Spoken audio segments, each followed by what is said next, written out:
Bismillahirrahmanirrahim. Assalamualaikum warahmatullahi wabarakatuh. Alhamdulillahilladzi hadana li hadza wa ma kunna linahtadiya laula an hadana Allah. Asyhadu an la ilaha illallah wahdahu la syarikalah wa asyhadu anna Muhammadan abduhu wa rasuluhu amma ba'du. Para pemirsa NB Channel yang budiman dimanapun berada, alhamdulillah kita bersyukur pada Allah Subhanahu wa taala atas nikmat dan karunia yang Allah Subhanahu wa taala berikan kepada kita sehingga kita masih bisa hadir pada kesempatan yang berbahagia di malam hari ini melalui channel ANB ini. Dan hendaklah kita bersyukur kepada Allah Subhanahu wa taala, hendaklah kita bersyukur kepada Allah di antaranya dengan berakhlak mulia, dengan kita menghormati sesama manusia, menghormati orang lain, memperlakukan orang lain sebagaimana kita ingin kita diperlakukan. Nabi sallallahu alaihi wasallam bersabda, la yu'minu ahadukum hatta yuhibba li akhihi ma yuhibbu li nafsihi. Tidaklah beriman dengan sempurna salah seorang di antara kalian sampai ia mencintai kebaikan untuk saudaranya sebagaimana ia mencintai kebaikan untuk diri dia sendiri. Kalau begitulah seorang muslim, seorang yang berusaha untuk berbuat baik kepada orang lain. Dia menjadikan dirinya standar sebagai kebaikan kepada orang lain. Dia ingin dipergauli dengan baik, maka dia bergaul dengan orang lain dengan baik. Dia ingin agar orang lain ramah kepada dia, maka dia pun ramah kepada orang lain. Mudah-mudahan Allah memberikan taufik kepada kita dan karunia kepada kita untuk menjadi hamba-hambanya yang terbaik, yang bisa berbuat ihsan kepada Allah Subhanahu wa taala dan berbuat ihsan kepada sesama makhluk. Pemirsa yang budiman dimanapun berada, yang dimuliakan Allah Subhanahu wa taala, kita insyaallah pada kesempatan kali ini akan membahas tentang hadis Jibril. Namun sebelumnya kita masih ada pembahasan dalil tentang tawakal, dalil tentang ihsan, dalil tentang tingkatan yang ketiga dalam berislam, yaitu ihsan. Anta abudallaha ka'annaka tarah fa in lam takun tarahu fa innahu yarak. Engkau beribadah kepada Allah Subhanahu wa taala seakan-akan engkau melihatnya. Apabila engkau tidak bisa melihatnya, maka sesungguhnya Allah Subhanahu wa taala melihatmu. Dan kemarin kita sudah sampaikan ada 3 dalil yang beliau bawakan tentang ihsan ini. Yang pertama di surat An-Nahl ayat 128, Allah berfirman, "Innallaha ma'al ladzina taqaw wal ladzina hum muhsinun." Sesungguhnya Allah Subhanahu wa taala bersama orang-orang yang bertakwa dan bersama orang-orang yang berbuat kebaikan. Allah bersama mereka. Inilah ihsan. Allah melihat mereka, Allah membersamai mereka, dan Allah akan menolong mereka dan melindungi mereka dari keburukan dunia dan akhirat. Kemudian dalil selanjutnya yang akan kita bahas terlebih dahulu di surat Asy-Syu'ara ayat 217 sampai 220. Allah Subhanahu wa taala berfirman, "Wa tawakkal 'alal 'azizir rahim alladzi yaraka hina taqum wa taqallubaka fis sajidin innahu huwas samiul alim." Dan bertawakallah kepada Allah Subhanahu wa taala, Al-Aziz Ar-Rahim, yang Maha Perkasa dan Maha Penyayang. Alladzi yaraka hina taqum, yang melihat engkau ketika engkau berdiri, wa taqallubaka fis sajidin, dan gerak-gerikmu dalam sujudmu. Innahu huwas samiul alim. Sesungguhnya Allah Maha mendengar dan Allah Subhanahu wa taala Maha mengetahui. Maka di sini di ayat ini Allah Subhanahu wa taala menjelaskan bahwa Allah Subhanahu wa taala melihat engkau. Engkau di sini kepada Nabi sallallahu alaihi wasallam dan semua manusia, semua umat, semua manusia. Allah Subhanahu wa taala melihatnya, melihat mereka. Tidak ada sedikit pun yang terluput dari mereka. Tidak ada sedikit pun yang mereka bisa sembunyikan dari Allah Subhanahu wa taala. Alladzi yaraka hina taqum wa taqallubaka fis sajidin. Yang Allah melihat engkau ketika engkau berdiri dan gerak-gerikmu, bolak-balikmu dalam sujud kepada Allah Subhanahu wa taala. Ini Allah melihat ketika seorang hamba beribadah kepada Allah Subhanahu wa taala, ketika seorang hamba berdiri untuk salat, sujud, ruku dan ibadah-ibadah yang lainnya, maka Allah Subhanahu wa taala melihatnya. Dan Allah Subhanahu wa taala tentunya akan membalasnya sesuai dengan kualitas amalannya. Di rangkaian ayat ini Allah Subhanahu wa taala mengatakan, "Wa tawakkal 'alal 'azizir rahim." Dan bertawakallah kepada Allah Subhanahu wa taala Al-Azizir Rahim. Dialah Allah yang Maha Aziz, yang Maha Perkasa lagi Maha Penyayang. Dan tawakal kita sudah pernah membahasnya, yaitu i'timadul qalb, ya, bergantungnya hati, i'timadul qalbi lillah ba'da al-ikhtiyar, bergantungnya hati setelah seorang itu berusaha, setelah seorang itu menjalankan usaha, atau ketika seorang menjalankan usaha, menjalankan ikhtiarnya, menjalankan usahanya, menjalankan sebab-sebab yang bisa membuat dia melakukan sesuatu tersebut, maka hatinya bergantung kepada Allah Subhanahu wa taala.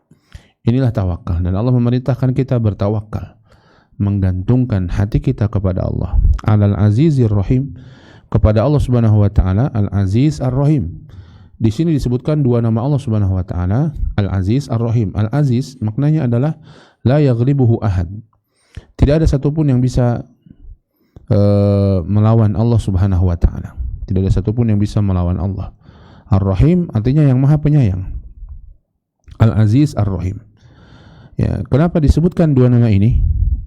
Para ulama menjelaskan, orang melakukan satu amalan, yaitu dua, ya, yaitu agar seseorang itu atau ketika seorang berusaha untuk menghilangkan kemudaratan yang datang padanya, yang menimpanya, atau berusaha untuk mencapai maslahat yang dia inginkan, ya. Maka di sini kedua nama ini terkait dengan hal tersebut. Al-Aziz Ar-Rahim. Al-Aziz, tidak ada satupun yang bisa mengalahkan Allah Subhanahu wa taala. Kalau Allah Subhanahu wa taala berkehendak, maka Allah Subhanahu wa taala akan memudahkan orang itu mendapatkan apa yang dia inginkan. Tidak ada yang bisa mengalahkan Allah Subhanahu wa taala. Sehingga ketika seseorang bertawakal dan sebelumnya berikhtiar untuk mencapai kemaslahatan, maka Allah Al-Aziz, Allah Maha kuasa untuk menjalankan hal tersebut pada dia.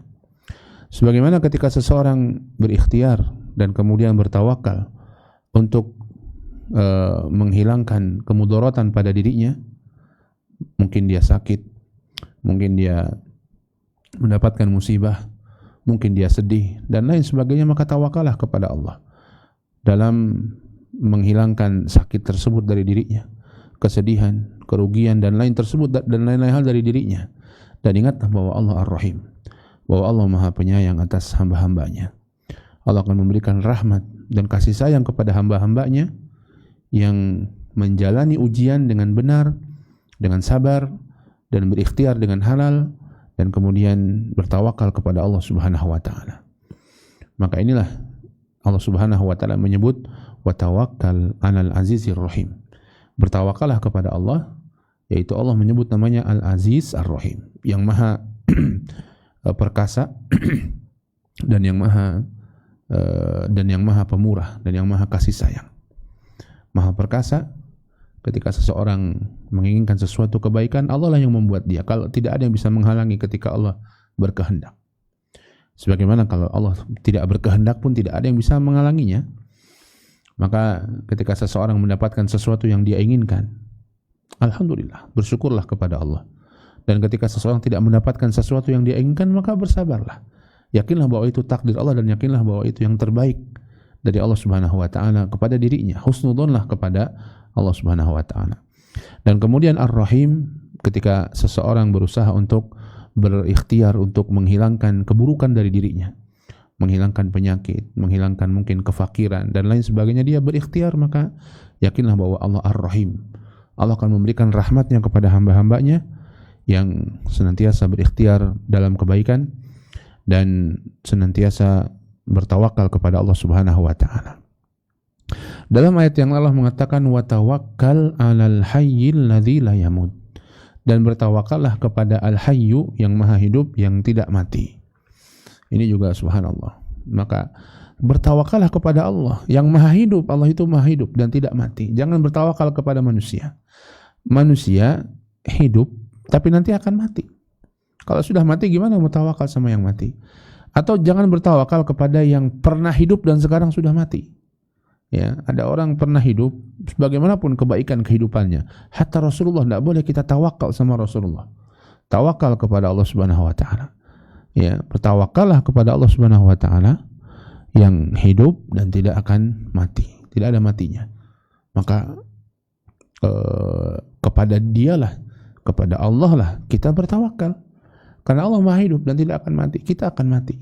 ya, maka segala urusan harus kita tawakalkan kepada Allah Subhanahu wa taala, Al-Aziz Ar-Rahim, yang Al-Hayyu la yamut, yang maha hidup dan juga tidak akan mati. Maka siapa yang betul-betul mengimani dan mentadaburi ayat ini dan merenungkannya, bahwa Allah Rabbnya adalah Al-Hayyu la yamut, maha hidup dan tidak akan mati. Allah Rabbnya adalah Al-Aziz Ar-Rahim, maha berkuasa atas segala sesuatu, maha perkasa atas segala sesuatu, dan maha pengasih. Maka tidak ada jalan lain bagi dia kecuali bertawakal kepada Allah setelah ikhtiarnya. Hadirin sekalian dimuliakan Allah Subhanahu wa taala, kemudian Allah berfirman, alladzi yaraka hina taqum, yang melihat engkau ketika engkau taqum, engkau berdiri. Ini taqum lis-shalah, ya, berdiri untuk salat, berdiri untuk melakukan ibadah kepada Allah Subhanahu wa taala. Wa taqallubaka fis sajidin, dan melihat gerak-gerikmu dalam sujudmu. Ini orang sujud dalam salat, kita tahu sujud kemudian terbangun sujud, ada gerak-gerakan dalam salat tersebut yang mengiringi gerakan sujud, yaitu duduk antara dua sujud kemudian sujud lagi.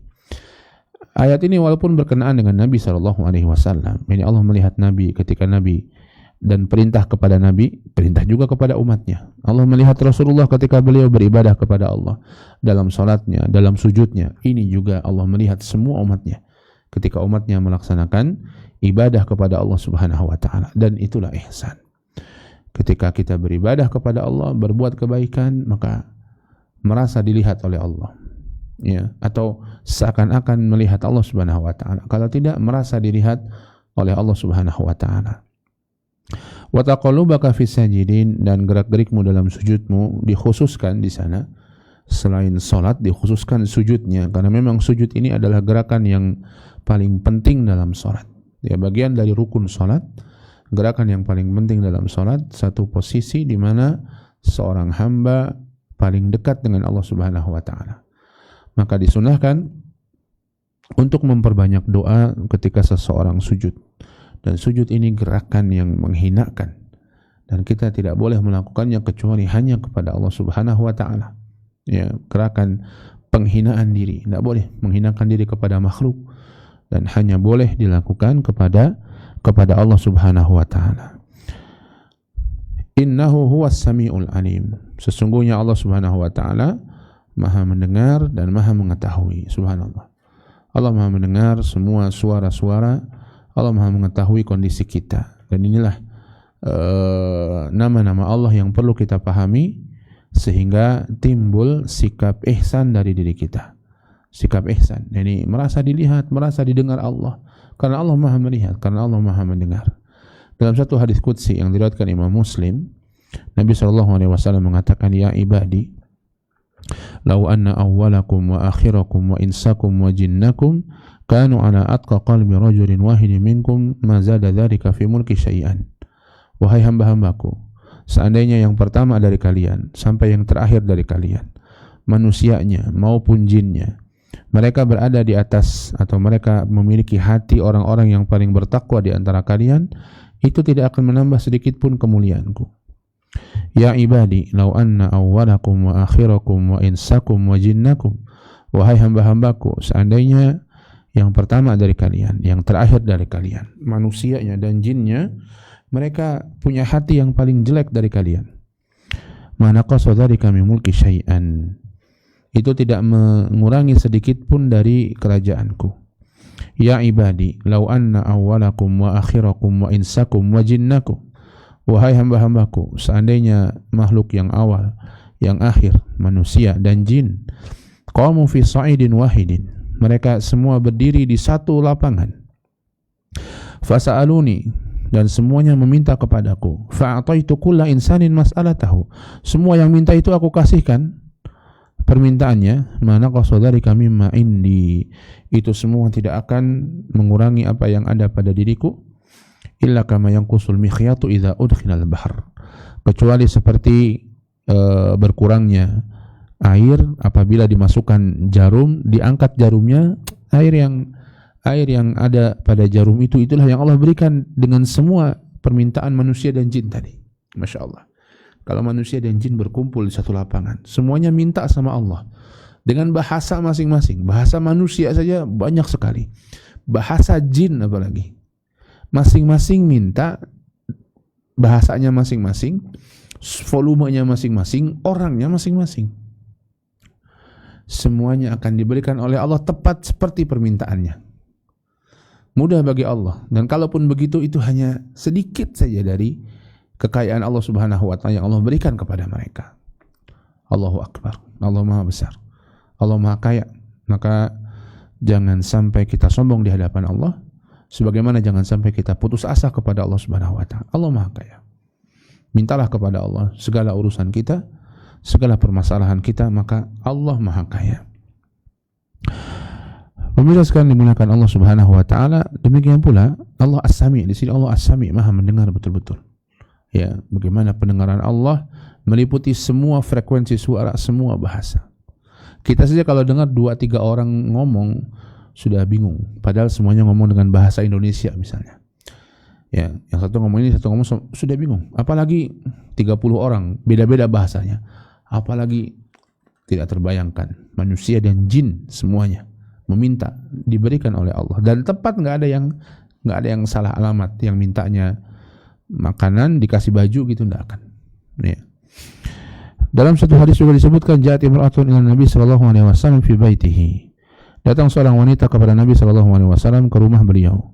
Tujadilu fi zawjiha wa tashtaki ila Allah. Dia mengadukan tentang suaminya dan mengadukan kepada Allah Subhanahu wa taala, kepada Nabi sallallahu alaihi wasallam. Wa dzalika indama dhaharaha zawjuha. Ketika suaminya menzahir dia, yaitu mengatakan bahwa punggungnya seperti punggung ibuku. Ini mentalaknya, tapi tidak dengan bahasa yang tegas. Fa Aisyah, maka Aisyah mengatakan, alhamdulillahilladzi wasi'a sam'uhu al-aswat, laqad ja'atil mujadilah ila Nabi sallallahu alaihi wasallam wa ana fi nahiyatil bait tashku zawjaha wa ma asma ma taqulu fa anzalallah qad sami'allahu qawlan lati tujadiluka fi zawjiha. Kata Aisyah, segala puji bagi Allah yang pendengarannya meliputi semua suara. Sungguh telah datang seorang wanita kepada Nabi sallallahu alaihi wasallam. Wa ana fi nahiyatil bait, aku berada di sebelah tembok, di ujung satu, ya, terpisah dengan tembok. Tashku zaujaha, dia mengadukan tentang suaminya. Wa ma asma'u ma taqul, dan aku enggak mendengar apa yang dikatakannya. Alhamdulillah.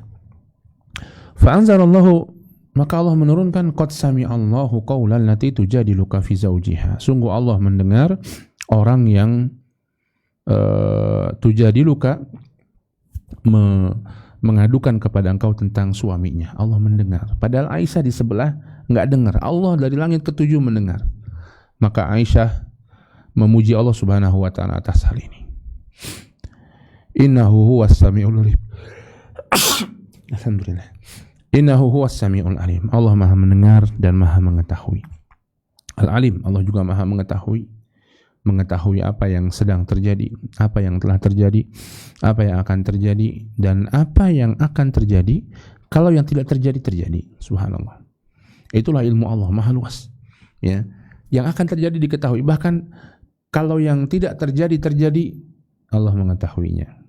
Allah berfirman, ya, ketika menjelaskan tentang orang-orang kufur yang mereka meminta dikembalikan ke dunia, kata Allah, walau ruddu la'adu limanuhu anhu. Kalau mereka dikembalikan ke dunia, mereka akan kembali melakukan apa yang dilarang itu. Mereka tidak dikembalikan ke dunia, tapi Allah tahu kalau mereka dikembalikan ke dunia, mereka akan melakukan apa yang dilarang itu. Maka Allah tahu yang akan terjadi kalau yang tidak terjadi. Ya, maka inilah ilmu Allah, betapa luasnya. Ya, betapa luas ilmu Allah Subhanahu wa ta'ala. Maka kepada zat yang seperti inilah kita bertawakal, dan kepada zat yang seperti inilah kita ihsan, kita merasa bahwa ibadah kita dilihat, didengar oleh Allah. Jangan khawatir. Orang mungkin nggak lihat ibadah kita, orang mungkin nggak tahu ibadah kita, orang mungkin tidak nganggep amal soleh, kebaikan-kebaikan yang kita lakukan, tapi Allah melihat. Dan Allah akan membalasnya dengan balasan yang terbaik, baik di dunia maupun di akhirat. Kemudian ayat lain yang beliau bawakan, dalam pembahasan ihsan ini adalah firman Allah Subhanahu wa taala di surat apa? Di surat Yunus ayat ke-61. Allah taala berfirman, "Wa ma takunu fi sya'nin wa ma tatlu minhu min Qur'anin wa la ta'maluna min amalin illa kunna 'alaikum syuhudan itufiduna fihi." Dan tidaklah engkau melakukan sebuah fi sya'nin dalam satu kondisi apapun juga. Wa ma tatlu minhu min Qur'an, dan tidaklah engkau membaca dari bacaan Al-Qur'an. Wa la ta'maluna min amalin, dan tidaklah engkau beramal amal apapun juga, illa kunna 'alaikum syuhuda, kecuali kami itu menjadi saksi atas apa yang engkau lakukan, itufiduna fi, ketika engkau melakukan hal tersebut. Ini juga menunjukkan betapa Allah Subhanahu wa taala melihat dan mengawasi hamba-hambanya. Allah Subhanahu wa taala melihat dan mengawasi, walaupun di sini tentang Nabi sallallahu alaihi wasallam, tapi ini berlaku untuk semua hamba-hambanya. Wa ma takunu fi sya'nin, tidaklah engkau wahai Muhammad berada pada satu kondisi apapun, lagi susah, lagi senang, lagi sedih, lagi gembira, lagi sedang apapun wahai Muhammad, dan semua hamba-hamba Allah Subhanahu wa taala. Wa ma tatlu minhu min Qur'an, dan tidaklah ketika engkau membaca Al-Qur'an, Allah akan melihatnya. Ya, dan tentunya bukan hanya sekadar ketika membaca Quran saja, tapi dalam apapun yang dibaca dilakukan oleh Nabi sallallahu alaihi wasallam. Namun disebutkan khusus Quran di sini sebagai pemuliaan. Ya, pemuliaan kepada apa yang beliau lakukan dan kepada Al-Qur'an. Wala ta'maluna min amalin, dan tidaklah engkau beramal amal apapun juga, secara umum, lebih umum lagi. Amal apapun juga engkau lakukan apapun wahai Muhammad dan wahai manusia, wahai makhluk-makhluk, hamba-hamba Allah, makhluk-makhluk Allah Subhanahu wa taala, illa kunna 'alaikum syuhudan, kecuali kami menjadi saksi atas apa yang engkau lakukan tersebut. Subhanallah. Allah menjadi saksi, melihat kita. Maka ya jangan sampai kita merasa tertipu. Allah melihat kita. Di hari kiamat Allah menjadi hakimnya. Bayangkan, hakimnya sekaligus saksinya. Dan Allah Maha Adil kepada hamba-hambanya. Ya, maka malulah kita kalau kita melakukan yang jelek-jelek di hadapan Allah. Walaupun sepi-sepi, manusia nggak lihat, Allah melihatnya. Sebagaimana semangatlah kita beramal soleh, kebaikan walaupun sepi, walaupun sendiri, tidak ada yang melihat. Kita menolong seekor hewan misalnya, Allah melihatnya dan Allah akan membalas dengan balasan yang terbaik. Wallahu ta'ala a'lam bissawab. Ini tentang Islam, ya, Islam dan tingkatan-tingkatannya. Kemudian beliau menyebutkan dalilnya. Setelah menyebutkan dalil dari Al-Quran tentang Islam dan tingkatan tersebut dan masing-masing penjelasannya sebagaimana sudah kita sampaikan, maka beliau menyebutkan dalil tentang sunnah, dari sunnah Nabi SAW tentang Islam dan tingkatannya. Tingkatan Islam yang dimaksud, Islam itu sendiri, ini tingkatan dalam beragama, yaitu Islam mengerjakan amalan-amalan zahir disertai dengan akidah yang, keimanan yang mendasar tentunya. Kemudian tingkatan selanjutnya iman. Ini dia bukan hanya akidah yang dasar saja, dia lebih berilmu, punya ilmu yang lebih tentang keimanan, sehingga amalnya pun semakin baik, semakin baik. Kemudian ihsan yang tadi kita bahas, dia sampai tingkatan beribadah kepada Allah seakan-akan melihat Allah, atau dia yakin bahwa Allah Subhanahu wa taala melihatnya, sehingga ibadahnya dia lakukan dengan sebaik mungkin, seikhlas mungkin, karena dia tahu bahwa Allah melihat dan Allah akan membalas amalan-amalan dia. Maka tingkatan ini selain disebutkan dalam ayat-ayat Al-Quran yang beliau sampaikan dalil-dalilnya di apa yang sudah kita bahas, ini pun ada dari sunnah Nabi SAW. Dan di antara, sebagaimana kita sampaikan, di antara keistimewaan tulisan-tulisan Syekh Muhammad bin Abdul Wahhab rahimahullahu ta'ala, yaitu menyertakan dalil-dalil baik dari Al-Quran maupun sunnah Nabi SAW pada tulisan-tulisan beliau rahimahullahu ta'ala. Dan beliau membawakan hadis yang dikenal dengan nama hadis Jibril. Kenapa disebut dengan hadis Jibril? Karena hadis ini menceritakan kedatangan malaikat Jibril yang ketika itu sedang atau datang kepada Nabi SAW dalam rupa seorang laki-laki di hadapan para sahabat, menampakkan dirinya dalam rupa seorang laki-laki di hadapan para sahabat. Kemudian Jibril alaihi salam bertanya kepada Nabi SAW tentang agama, Di antaranya tentang Islam, iman, dan ihsan yang sudah kita bahas, ya. Dan kemudian Nabi SAW menjawabnya. Itu didengar para sahabat dan itu mengajarkan kepada mereka tentang agama. Kita akan bacakan hadisnya, kemudian nanti kita akan jelaskan bagian per bagiannya. InsyaAllah, walaupun mungkin tidak selesai di pertemuan ini, mungkin kita akan sambung pada pertemuan yang akan datang juga, tidak apa-apa. Wa dalilu minas sunnati hadithu Jibril al-masyhur. Dalil dari sunnah yaitu hadis Jibril yang masyhur. Hadis Jibril yang terkenal. Qal, beliau an Umar radhiyallahu taala anhu, dari sahabat Umar bin Khattab radhiyallahu taala anhu, beliau mengatakan, bainama nahnu julusun inda Rasulillah sallallahu alaihi wasallam dzata yaumin. Ketika kami duduk-duduk di sisi Rasulullah sallallahu alaihi wasallam pada satu hari. Ini para sahabat yang diceritakan oleh Umar sedang duduk bersama Nabi satu hari. Idza tala alaina rajulun shadidu bayadi thiyab, shadidu sawadi sya'r. Kemudian tampaklah kepada kami seorang laki-laki yang shadidu bayadi thiyab, bajunya sangat putih. Shadidu sawadi sya'r, rambutnya sangat hitam, kelimis, bajunya rapih, putih, bersih. La yura alaihi atharus safar, tidak tampak padanya tanda-tanda safar. Wa la ya'rifuhu minna ahad, namun tidak ada pula di antara kita yang mengenalnya. Tidak tampak padanya tanda-tanda safar. Ya mungkin dia orang sini atau pernah mampir di sini. Ya, sebelum datang mampir di sini, mandi-mandi dulu baru datang. Tapi ternyata nggak ada di antara kita yang mengenal orang tersebut. Nggak ada yang pernah dimampiri dia.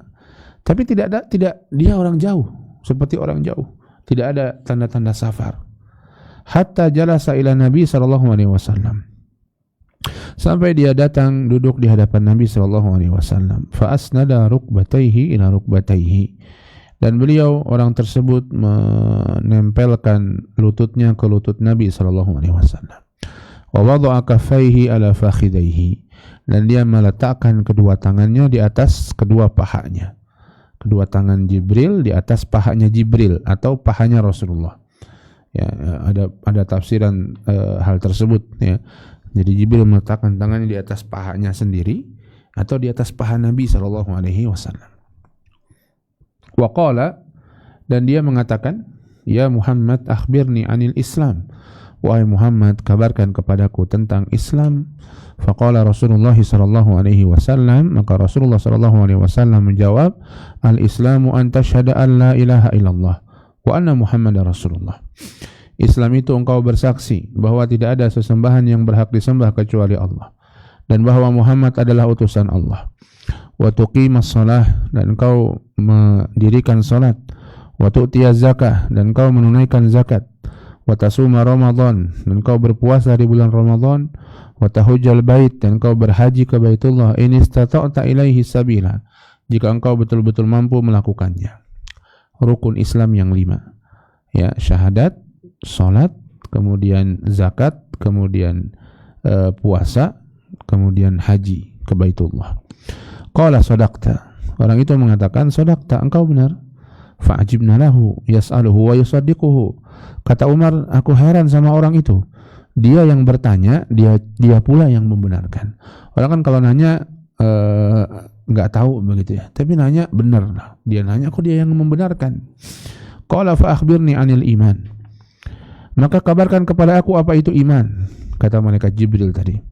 Qala an tu'mina billahi wa malaikatihi wa kutubihi wa rusulihi wal yaumil akhir wa tu'mina bil qadari khairihi wa syarrihi.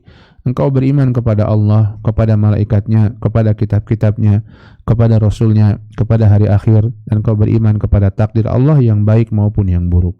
Qala sadaqta. Orang itu mengatakan lagi, engkau benar. Qala fa akhbirni 'anil ihsan. Orang itu kemudian mengatakan lagi, sampaikan kepadaku tentang apa itu ihsan. Qala an ta'budallaha ka'annaka tarah fa illam takun tarahu fa innahu yarak. Nabi SAW menjawab, engkau beribadah kepada Allah seakan-akan engkau melihatnya. Kalau engkau tidak melihatnya, sesungguhnya Allah Subhanahu wa taala melihatmu. Qala fa akhbirni 'anis sa'ah. Orang itu bertanya lagi.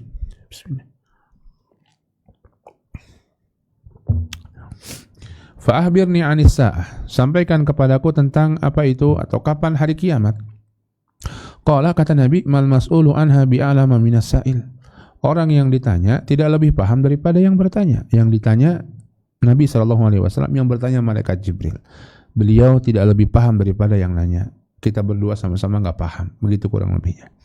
Qala fa akhbirni an amaratiha. Jibril menanyakan lagi, sampaikan kepadaku tentang amaratiha, tentang tanda-tandanya.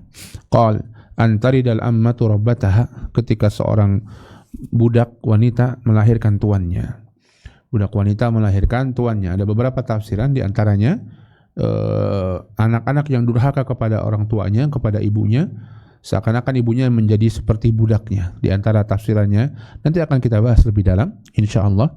Wa antarul hufatal uratal alah, dan kau melihat orang-orang yang telanjang kaki, orang-orang yang telanjang dada, ya, orang-orang yang miskin, ri'a asya'i, orang-orang yang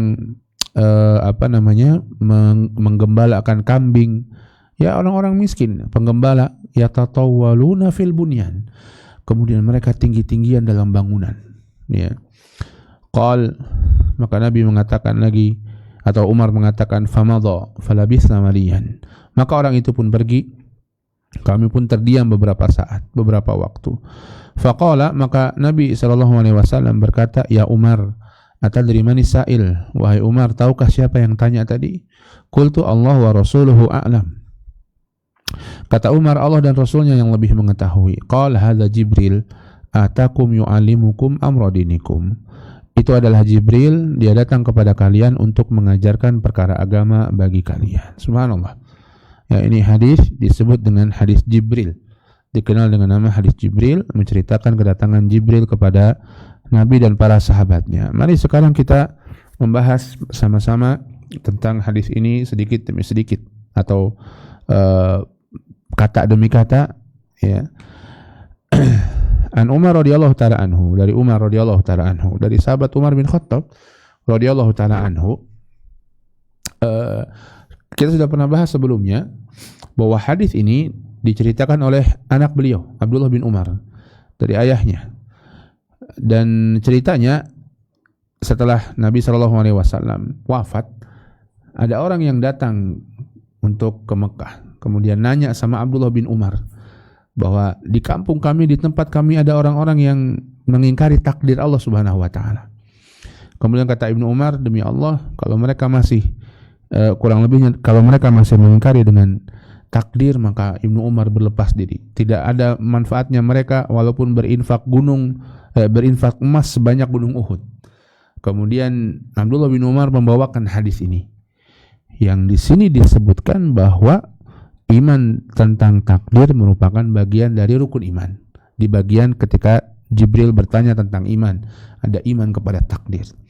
Maka ini hadis ini disebutkan oleh Abdullah bin Umar radhiyallahu taala anhu dari ayahnya, dari Umar bin Khattab radhiyallahu taala anhu. Ya, maka ini hadis ini diriwayatkan karena cerita tersebut. Bainama nahnu julusun inda Rasulillah sallallahu alaihi wasallam zata yaumin. Ketika kami duduk-duduk bersama Rasulullah sallallahu alaihi wasallam di satu hari, yaitu ini Rasulullah dan para sahabatnya. Wallahu taala alam, apakah duduk-duduk ini duduk-duduk biasa saja, karena Nabi pun sering duduk bersama para sahabat, ya, untuk membicarakan hal-hal yang mubah dibicarakan, atau memang duduk ini yaitu duduk dalam majelis ilmu, duduk dalam memang khusus ketika Nabi SAW hendak menyampaikan ilmu kepada para sahabatnya. Mungkin ini, mungkin itu, mungkin duduk biasa atau duduk-duduk memang itu merupakan suasana di majelis ilmu, ya. Dan Umar bin Khattab di antara orang yang semangat dalam belajar, dalam menuntut ilmu dengan Nabi SAW. Dan Nabi SAW pun orang yang low profile begitu, ya, baik dengan para sahabatnya. Beliau mengajarkan para sahabatnya. Ittala alaina rajulun syadidu bayadi thiyab syadidu sawadi sya'r. Tiba-tiba datang kepada kami seorang yang putih bajunya, syadidu sawadi sya'r, hitam rambutnya. Putih bajunya, hitam rambutnya, rapi, klimis. Yang nanti kita tahu bahwa ini adalah malaikat Jibril alaihi salam. Dan di sini para ulama menjelaskan ada pelajaran tentang adab menuntut ilmu, adab belajar, yaitu datanglah dengan penampilan yang baik, yang terbaik. Adab mengajar juga demikian. Mengajarlah dengan penampilan yang baik dan penampilan yang terbaik. Ketika kita datang di majelis ta'lim, begitu pula datanglah dengan penampilan yang baik. Lihat bagaimana malaikat Jibril alaihissalam ketika datang hendak mengajarkan agama dalam kondisi yang terbaik. Syadidu bayadi thiyab, bajunya putih sekali, rambutnya hitam sekali. Ya, rapih, klimis begitu ya. Maka begitulah seorang yang datang untuk menuntut ilmu. Datanglah, kalau kita mau belajar, datanglah dengan baik. Pakai baju koko mungkin, pakai peci, pakai sarung, pakai minyak wangi, ya, datang ke masjid, datang ke majelis ta'lim, datang ke majelis ilmu. Hatta kalaupun seorang menghadiri majelis ilmu secara online, untuk mengagungkan ilmu, ketika dia datang di majelis ta'lim online seperti kita ini, yang dibahas Al-Quran, yang dibahas hadis Nabi SAW, yang dibahas tentang agama kita, untuk mengagungkan ilmu tetap juga berpenampilan yang baik. Jangan mentang-mentang di rumah kajiannya lewat Zoom gitu misalnya, kita juga bisa matikan kamera, kita asal-asalan aja lah, pakai celana pendek, pakai kaos, ya. Kemudian yang penting kita dengar kelihatan, kalau ngomong kan nggak kelihatan nggak kelihatan orang itu bagaimana begitu, cuman suaranya saja. Termasuk juga mengajar, ya, karena apalagi di sini yang ditunjukkan malaikat Jibril hendak mengajarkan agama. Ya, kita mengajarkan agama, walaupun mungkin katakanlah kita mengajarkan TPA pada anak-anak, maka pertama memuliakan ilmu. Kita ngajar TPA, ngajarkan Al-Quran, satu yang agung, satu yang besar. Yang kedua, memberikan teladan bagi mereka, memberikan teladan sehingga mereka pun berusaha untuk menggunakan pakaian yang baik. Anak-anak TPA itu berusaha untuk menggunakan pakaian yang baik. Ketika mereka jadi pengajar pun mudah-mudahan mereka akan teringat dulu guru TPA saya, Ustadz TPA saya kalau ngajar rapi bajunya, baik bajunya. Kedepannya dia ngajar TPA juga, masya Allah dia akan mengikuti kita, meneladani kita. Ya, jadi dalam belajar dan mengajar usahakan dengan penampilan yang baik. Ya, nggak harus baju yang mahal, baju yang dia punya, baju koko yang baik, yang bersih. Ya, pakai minyak wangi juga nggak semuanya harus mahal. Ya, maka ini yang ditunjukkan oleh malaikat Jibril alaihissalam. Dan ini juga diantara pelajaran yang disampaikan atau dijelaskan para ulama dari hadis ini. Itu berpakaianlah dengan pakaian yang baik, yang bersih.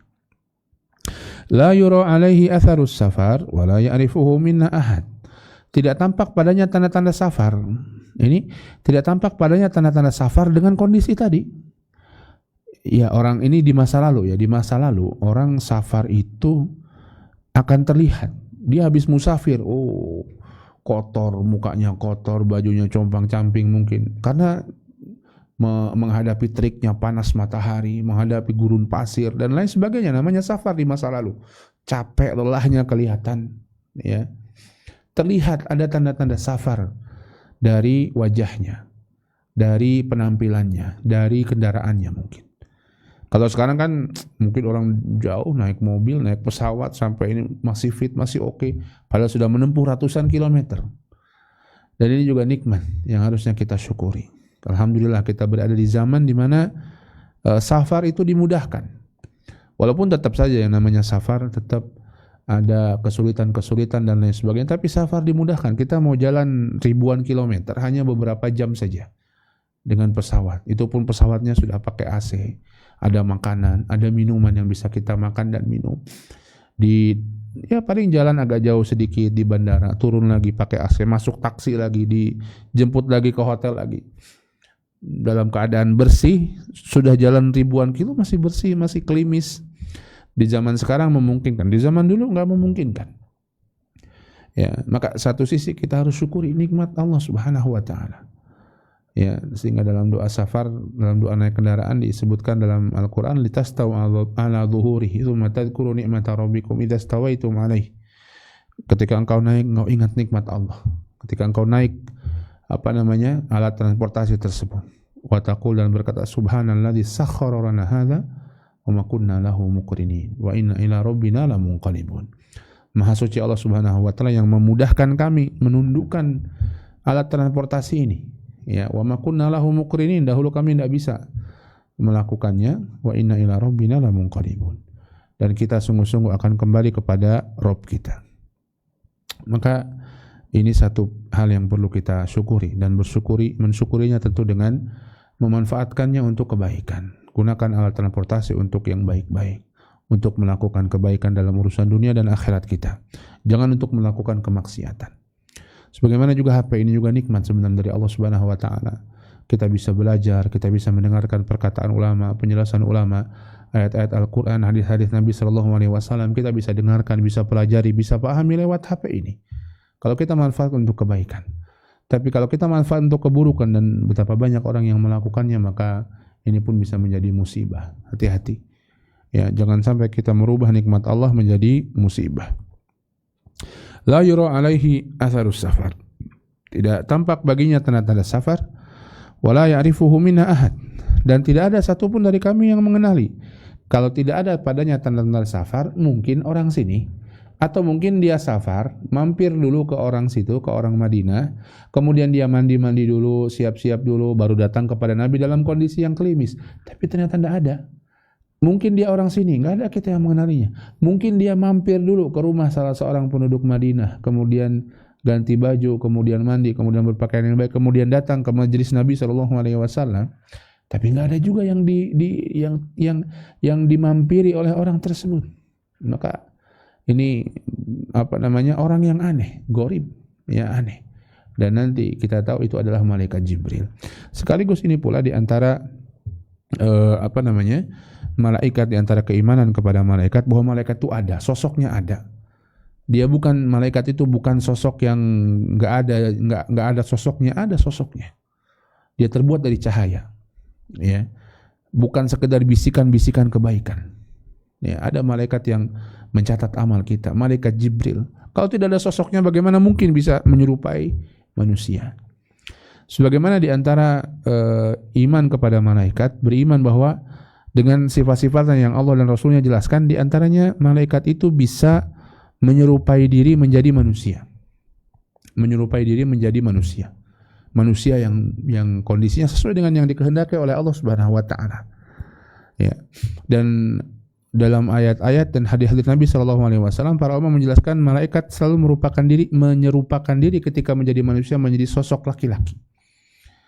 Namun apakah malaikat itu laki-laki perempuan punya jenis kelamin? Wallahu a'lam. Tapi ketika menyerupakan diri menjadi manusia, dalam Al-Quran dan hadis disebutkan senantiasa menjadi sosok laki-laki. Dalam hadis yang lain, misalnya hadis yang menceritakan tentang 3 orang, 1 orang botak, 1 orang sakit kulit, 1 orang buta, yang ingin Allah uji mereka, didatangkan malaikat pertama kali untuk menyembuhkan mereka dan memberikan rezeki kepada mereka. Kemudian mereka pun sembuh dari kekurangan-kekurangan fisiknya. Yang botak rambutnya tumbuh, yang buta jadi bisa melihat, yang sakit kulitnya jadi kuning langsat, jadi bersih begitu. Kemudian mereka pun masing-masing diberikan rezeki. Yang satu diberikan unta dan untanya berkembang sampai jadi peternak unta. Yang satu diberikan sapi dan sapinya berkembang sampai jadi peternak sapi. Yang satu diberikan kambing, kambingnya berkembang sampai jadi peternak kambing. Didatangi malaikat dalam wujud manusia yang mendoakan mereka dan memberikan pada mereka harta tersebut, dan mendoakan keberkahan pada mereka dan menyembuhkan mereka dengan izin Allah Subhanahu wa taala. Kemudian datang lagi malaikat tersebut dalam wujud orang-orang miskin, orang yang ibnu sabil, orang yang terputus perjalanannya, nggak punya perbekalan. Maka yang satu diuji minta hasil ontaknya untuk bekal bagi dia, nggak mau, maka dia dikembalikan. Yang satu diuji minta hasil sapinya untuk disedekahkan kepada dia karena dia butuh, nggak mau, maka dikembalikan lagi ke kondisi asalnya, miskin dan penyakitan. Yang satu yang buta kalau tidak salah, ketika datang malaikat tersebut dalam wujud sosok laki-laki yang fakir, yang miskin, yang terputus perjalanannya, maka dia berikan kambingnya. Silakan ambil kambing mana saja, ini rezeki dari Allah. Saya dulu buta, saya dulu miskin, sekarang Allah sembuhkan saya dan Allah berikan saya kekayaan. Silakan diambil. Maka karena dia bersyukur pada Allah, karena dia pun baik, maka Allah pun melanggengkan kebaikan-kebaikan bagi dia. Jadi ini malaikatnya menyerupakan diri menjadi sosok manusia. Dan dalam banyak ketika dalam Al-Quran disebutkan ketika menjadi tamu bagi Nabi Ibrahim dan Nabi Lut, malaikatnya dalam sosok manusia. Bahkan sosok manusia yang tampan sampai kaumnya Nabi Lut ingin ngambil malaikat-malaikat tampan tersebut. Kita tahu Nabi Lut kaumnya adalah melakukan penyimpangan homoseksual. Ketika datang ada info tamu ganteng-ganteng, maka mereka pun langsung mendatangi rumah Nabi Lut alaihi salam. Enggak tahu bahwa ternyata mereka adalah malaikat yang diutus untuk mengazab mereka. Ya. Maka ini pun dalam sosok manusia. Jadi malaikat bisa menyerupakan diri dalam sosok manusia, dan ketika menyerupakan diri dalam sosok manusia, manusia laki-laki. Ya, disebutkan para ulama tidak ditemukan ayat-ayat dan hadis yang menjelaskan bahwa malaikat diserupakan dengan sosok perempuan ketika datang dalam bentuk wujud manusia. Tapi apakah dia punya jenis kelamin laki-laki dan perempuan? Wallahu a'lam. Wallahu a'lam bishawab. Yang jelas Allah Subhanahu wa taala menolak anggapan bahwa malaikat anak perempuan Allah, ya. Di banyak-banyak ayat Allah menegaskan bahwa orang-orang musyrik menganggap malaikat anak perempuan Allah, dan Allah menolak itu. Ya. Sehingga apakah malaikat laki-laki? Wallahu a'lam bishawab. Ya. La ya'rifuhu minna ahad. Kita enggak kenal sosok laki-laki. Putih bajunya, hitam rambutnya, enggak kenal.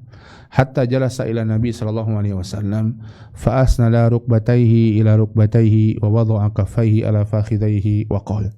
Sampai dia duduk di hadapan Nabi sallallahu alaihi wasallam, kemudian dia menyandarkan lututnya ke lutut Nabi, ya, duduk ya bersimpuh gitu ya, kayak duduk di antara dua sujud, lututnya disandarkan ke lutut Nabi. Kemudian dia taruh kedua telapak tangannya ala fakhidayhi, di atas pahanya.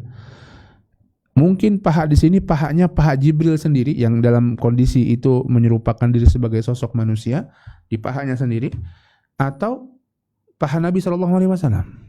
Ya. Dua-duanya memungkinkan ditafsirkan dengan kemungkinan bahwa pahanya beliau sendiri atau pahanya Nabi sallallahu alaihi wasallam.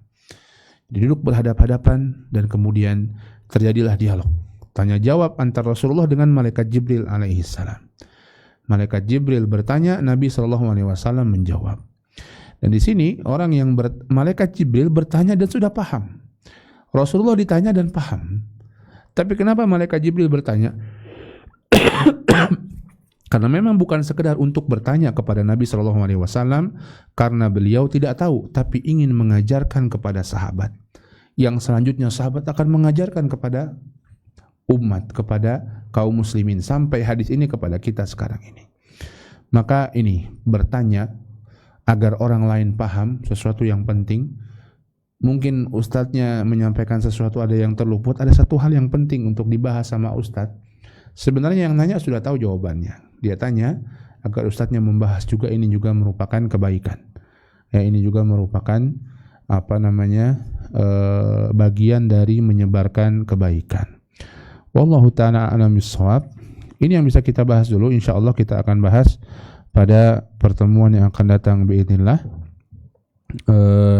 melanjutkan penjelasan tentang hadis Jibril ini insyaallah. Apa yang ditanyakan dan bagaimana jawaban Nabi.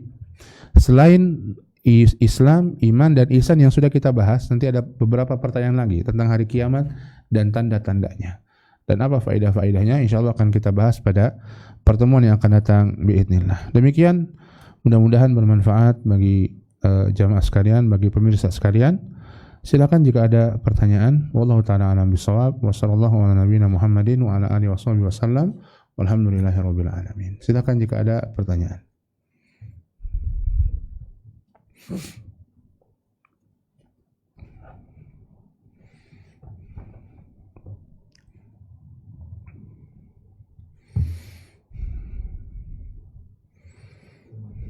Belum ada? Baik, kita cukupkan insyaallah. Mudah-mudahan bermanfaat bagi jamaah sekalian. Semoga Allah berikan kepada kita taufik untuk bisa belajar terus, untuk bisa menuntut ilmu dan mengamalkannya, dan menjadi seorang yang memahami agama ini dengan sebaik-baiknya sebagai bekal bagi kita di dunia dan akhirat. Subhanakallahumma wa bihamdika asyhadu an la ilaha illa anta astaghfiruka wa atubu ilaik. Billahi taufiq wal hidayah. Assalamualaikum warahmatullahi wabarakatuh.